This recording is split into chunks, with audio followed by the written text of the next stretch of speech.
प्यार हालो हो गेल खत्म गे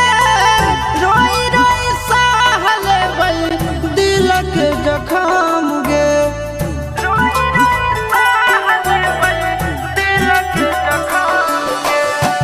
बचपन के प्यार हालो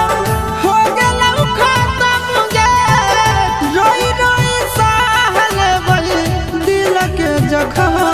गे बन जाई दूसरा के दुल्हन पहले हालो न पाता इतने दिन के साथ लिखल हालो विधाता लिखल हा